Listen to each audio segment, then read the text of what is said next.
Hello everybody, welcome to Everest Coaching Institute.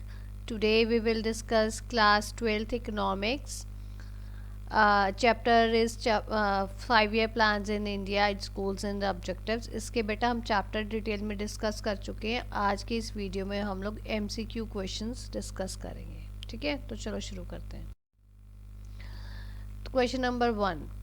First 5 year plan was launch in which year. कौन से साल में पहला 5 year प्लान लॉन्च हुआ था. ये आपने बेटा एक बात याद रखना, 1951 से फर्स्ट 5 year प्लान शुरू हुआ था और उससे आपको जौन सा भी प्लान निकालना है 5 years प्लस करने हैं.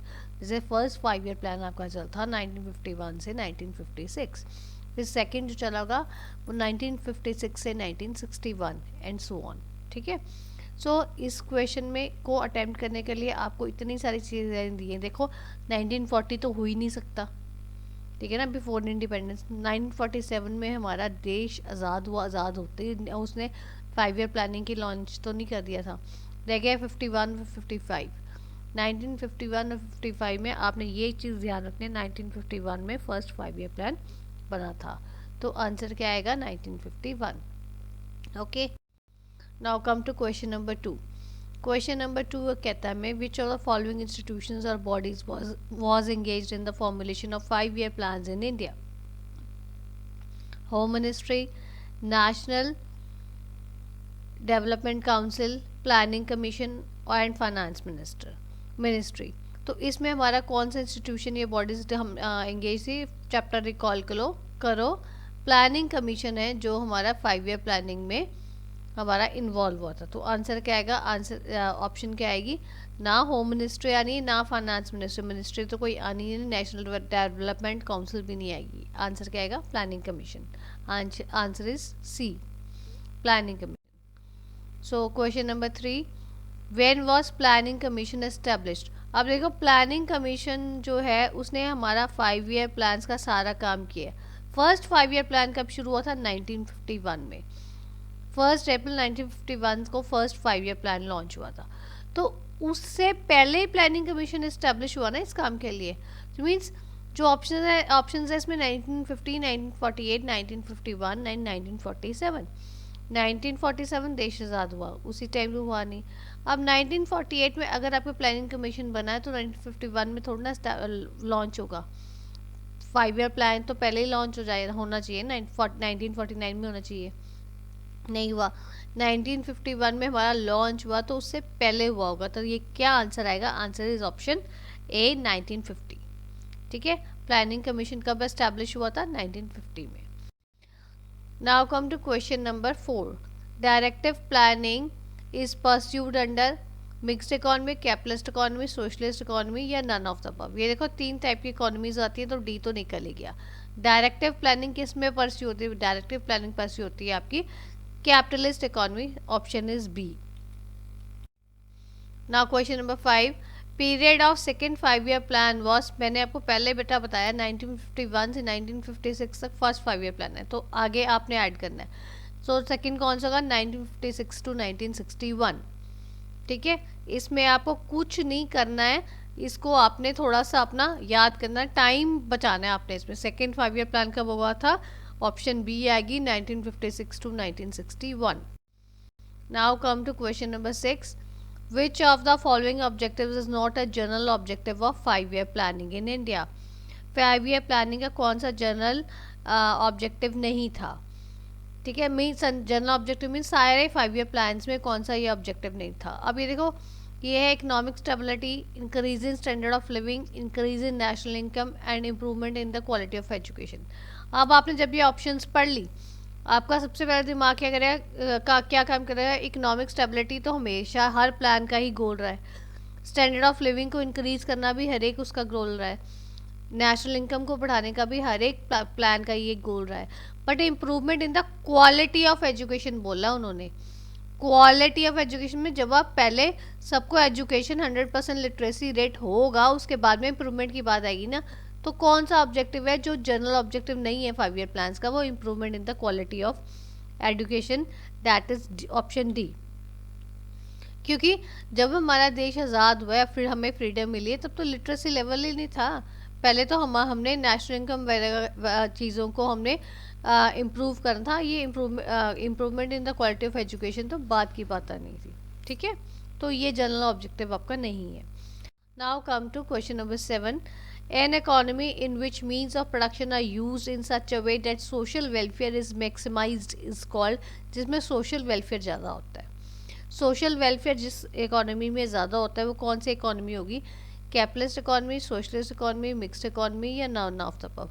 नॉन ऑफ द अबव तो आएगा नहीं। कैपिटलिस्ट इकोनॉमी में प्रॉफिट मोटिव ज़्यादा होता है, सोशलिस्ट इकोनॉमी में सोशल वेलफेयर क्योंकि पब्लिक रोल ज़्यादा होता है, और मिक्स्ड इकोनॉमी में पब्लिक एंड प्राइवेट सेक्टर दोनों चलते हैं, मीन्स इसमें सोशल वेलफेयर भी है और आपका प्रॉफिट मोटिव भी है। तो जिसने उसने पूछा कि किसमें सोशल वेलफेयर सबसे ज़्यादा होता है, वो आपका आएगा option B, that is your socialist economy.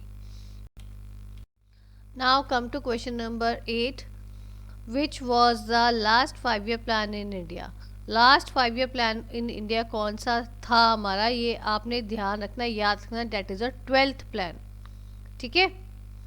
12th plan है जो आपका लास्ट 5 ईयर प्लान हमारा था, अभी हमारा नहीं है, जो लास्ट था, okay.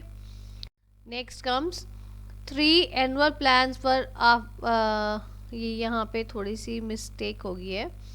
3 annual plans were after which plan, नहीं सॉरी, ठीक है, 3 annual plans were after which plan, कौन से प्लान के बाद में 3 एनुअल प्लान्स बनाए थे, वो हमारी ऑप्शन है, ये आपको याद रखना पड़ेगा। 4th 5 year plan, 2nd 5 year plan, 5th 5 year plan या 3rd 5 year plan. 3rd 5 year plan के बाद में हमारे 3 एनुअल प्लान, एक साल के प्लान्स चले थे, ठीक है। So the option is D, that is 3rd 5 year plan. Then comes natural rate of unemployment is consistent with the situation of structural unemployment, underemployment, full employment, overemployment. ये आएगा आपका answer option C, that is your full employment, ठीक है। क्योंकि naturally जब आपकी unemployment हो ही जाती है, अगर आपकी 100% एम्प्लॉयमेंट है, उस केस में भी थोड़ी बहुत ही अनएम्प्लॉयमेंट आपकी आती है, जो आपकी कुछ टाइम पीरियड के लिए होती है, ठीक है। Next comes new base year for the estimation of national income accounts in India has been changed to, your option is 2011-12, 2004-5, 2009-10 and 2010-11। उन्होंने बोला new base year, new base year जो हमारा सेंसस का होगा वो 2011-12 का आएगा, ठीक है। न्यू बेस ईयर जो चेंज हुआ, option is a, 2011। Next comes which of the following is not the objective of planning in India? कौन सा वाला है हमारा जो हमारा ऑब्जेक्टिव लॉन्ग पीरियड ऑब्जेक्टिव जो प्लानिंग का नहीं है, वो हमने देखना है। तो इनमें ऑप्शंस है better quality of life, equitable distribution, then comes GDP growth and your full employment. So इसमें ऑप्शन आएगी जो long term long period objective नहीं है, वो आपका सारी चीज़ें आती हैं इसमें। बेटर क्वालिटी ऑफ लाइफ जो ऑप्शन ए है वो आपका नहीं है लॉन्ग पीरियड, क्योंकि इक्विटेबल डिस्ट्रीब्यूशन लॉन्ग रन में चाहते हैं हम कि हो, जीडीपी ग्रोथ भी हम चाहते हैं लॉन्ग रन में कि रहे हमारी, और फुल एम्प्लॉयमेंट भी हम चाहते हैं हमारी लॉन्ग रन में रहे, ठीक है। Then comes an economy in which economic decisions are taken by some central authority of the government with the view to maximize social welfare is called। इसमें देखो जिसमें आपका सोशल वेलफेयर का ज़्यादा है, सेंट्रल अथॉरिटी जो ले रही है, तो वो कौन सी इकोनॉमी होगी? सोशलिस्ट इकोनॉमी, जिसमें क्योंकि सोशलिस्ट इकोनॉमी में आपका पब्लिक सेक्टर ज़्यादा चलता है, सोशल वेलफेयर ज़्यादा देखते हैं। ऑप्शन इज बी, इसमें आपको सारी ऑप्शन पढ़ने की ज़रूरत ही नहीं है। Next comes question number 14. Which of the following is correct about the planning in India? Planning के लिए इंडिया में प्लानिंग के लिए क्या आपका इसमें से करेक्ट ऑप्शन है? Number A, planning in India started with the heavy reliance on public sector. था ये पब्लिक सेक्टर के ऊपर से हैवी रिलायंस था आपकी, पहले हम पब्लिक सेक्टर के ऊपर ज़्यादा स्ट्रेस देते थे। Then comes mixed economy has been the framework of planning in India. Planning के कारण ही mixed economy, public and private sector दोनों चले आपके। Duration of 12th 5 year plan was 2012-17, यही ड्यूरेशन थी 12th 5 year प्लान की। And option D is all of these. So the answer क्या आएगा, सारी ऑप्शन से सही है, ये आपकी ऑल ऑफ दीज आएगी। Then comes last question, planning commission the erstwhile central planning authority in the country has been replaced by, option A Central Statistical Organization, B National Institute for Transforming India Niti Aayog, C Finance Commission and D central statistical commission. So इसमें जो आपका answer आएगा ये आपको याद रखना पड़ेगा, that is your NITI Aayog, या ऑप्शन बी बोलोगे आप national institution for transforming India आयोग। ठीक है बेटा। So this is all about today's video. If you find any difficulty, you are most welcome to give your feedback in the comment box. Thanks for watching.